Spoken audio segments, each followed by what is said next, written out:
வணக்கம், welcome to வகை சமையல். இன்றைக்கி ஒரு குழம்பு தயார் பண்ண போகிறேன். வீடியோ போகிறதுக்கு முன்னாடி லைக் பண்ணுங்கள், ஷேர் பண்ணுங்கள், சப்ஸ்கிரைப் பண்ணுங்கள். வீடியோவை ஸ்கிப் பண்ணாமல் பாருங்கள். இப்போ 1 கிலோ நாட்டுக்கோழி வாங்கி நல்லா கழுவி வச்சுருக்கேன். இப்போ மசாலா தேவையான மசாலாவை மிக்சியில் போட்டு அரைச்சிடலாம். கொஞ்சமாக கசகசப்பு வச்சுருக்கு, மிளகு, சீரகம், சோம்பு இதில் சேர்த்துடலாம். ஒரு பட்டை, 2 கிராம்பு, 2 ஏலக்காய் அதையும் சேர்த்துடலாம். ஒரு பச்சை மிளகாய், இஞ்சி, வெங்காயம், பூண்டு அதை சேர்த்து மசாலாவை மிக்சியில் நல்லா விழுதாக அரைச்சிடணும்.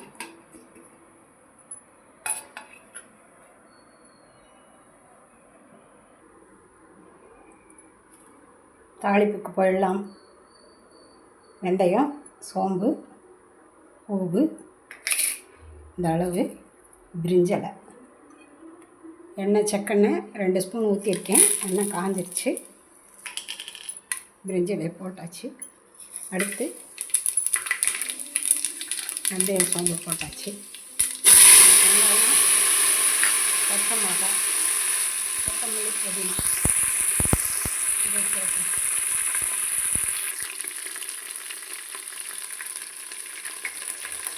வெங்காயம், பச்சை மிளகாய், புதினா, கொத்தமல்லி நல்லா வதங்கணும்.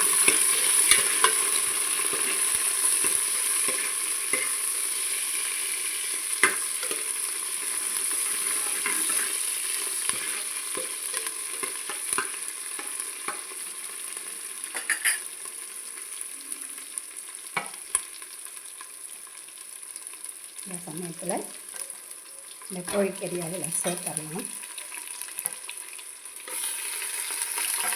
நல்லா மஞ்சள் போட்டு தண்ணி ஊற்றி நல்லா கழுவி வச்சுட்டு அது ஒரு மஞ்சள் போட்டு கழுவும்போது ஒரு லேயர் மாதிரி மேலே ஒட்டி இருக்கிறது எல்லாமே வெளியே எடுத்துடணும்.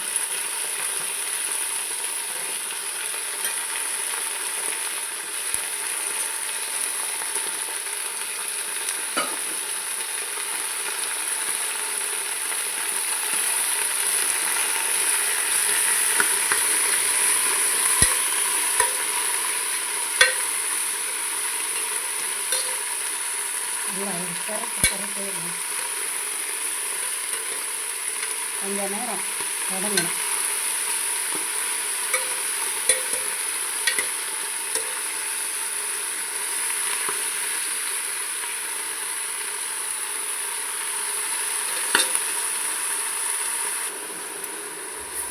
இது மாதிரி சொல்லுற வரைக்கும் கொஞ்சம் வதக்கி விட்டுறணும்.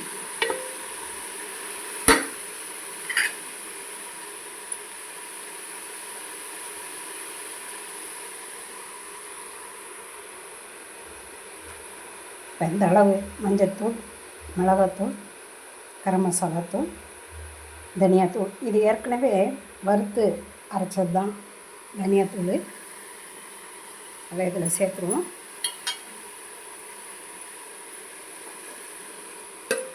இந்த அளவு தக்காளி பொடி நறுக்கி வச்சுருக்கு, அதை இதில் சேர்த்துருவோம். தேவையான அளவு உப்பு, இந்த இஞ்சி பூண்டு விழுது, இதில் வெங்காயம் எல்லாமே சேர்த்து அரைச்சது, அதுவும் நைஸாக அரைச்சிருக்கு, அதையும் இதில் சேர்த்துருவோம்.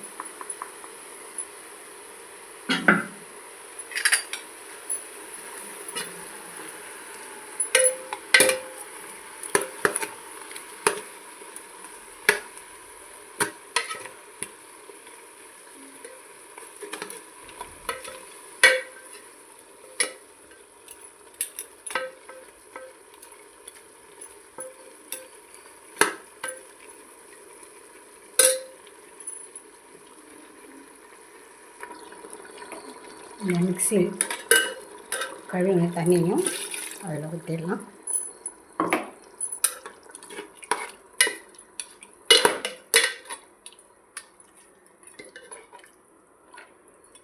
இந்த மிளகு, சீரகம், வெங்காயம்லாம் வதக்கி விட்டும் அரைக்கலாம். அது கொஞ்சம் கிரேவியாக இருக்கும். இது கொஞ்சம் ரசம் டைப்பில் குழம்பு கொஞ்சம் தண்ணியாக இருக்க மாதிரி இருக்கும். இதில் 1.5 கைப்பிடி தேங்காய் அரைச்ச இந்த பாலை அதையும் சேர்த்துருவோம்.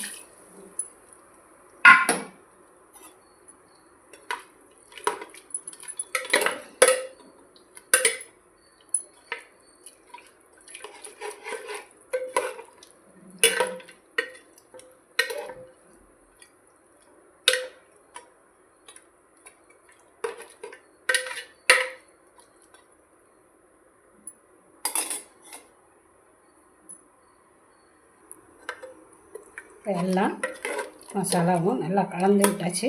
இந்த போட்ட அளவு உப்பு எல்லாமே கரெக்டாக திட்டமாக தான் இருக்கும். பின்னாடி டேஸ்ட் பண்ணாலும் கரெக்டாக தான் இருக்கும். ஏன்னா எந்த அளவு கறியோ அந்த அளவுக்கு மசாலா சேர்த்துருக்கு. இப்போ குக்கரை மூடி வெயிட் போட்டாச்சு. இப்போ இதுக்கு 5 விசில் விட்டால் போதும். ஏன்னா இளங்கறி தான் சீக்கிரம் வெந்துடும். வெந்ததுக்கப்புறம் வேறு பாத்திரத்தில் ட்ரான்ஸ்ஃபர் பண்ணிடுவோம். கோழி குழம்பு தயாரித்து சூடான சுவையான கோழி குழம்பு.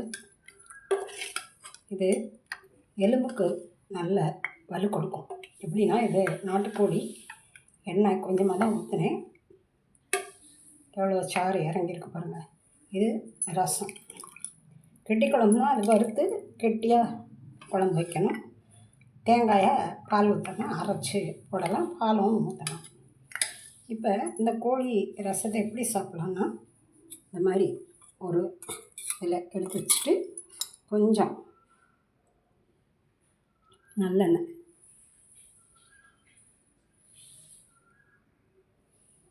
கொஞ்சமாக அதில் ஆட் பண்ணி இப்படியே அருந்தலாம். இதுவும் உடம்புக்கு நல்லது. ஏன்னா ரொம்ப அசதியாக இருக்குது, கை கால் அசதியாக இருக்குது, ஒரு வாயு கலையாமல் மந்தமாக இருக்குது அப்படிங்கும்போது இந்த ரசம் நல்லா போய் வேலை செஞ்சு குடலில் உள்ள வாயுக்களெல்லாம் வெளியேற்றி பலத்தை கொடுக்கும்.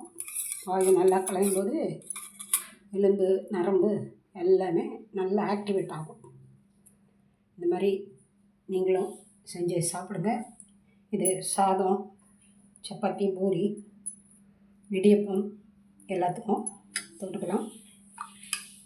இதை தனியாக இந்த கிரேவியாக வேணும்னா இந்த கறியை தனியாக எடுத்து இந்த ரசத்தில் கொஞ்சம் ஊற்றி மிளகு சீரகத்தூள் போட்டு அப்படியே வறுத்தும் அந்த மாதிரி கிரேவியாகவும் சாப்பிட்டுக்கலாம்.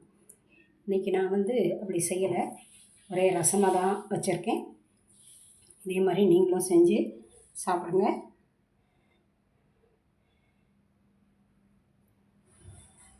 லைக் பண்ணுங்கள், ஷேர் பண்ணுங்கள், சப்ஸ்கிரைப் பண்ணுங்கள். நன்றி.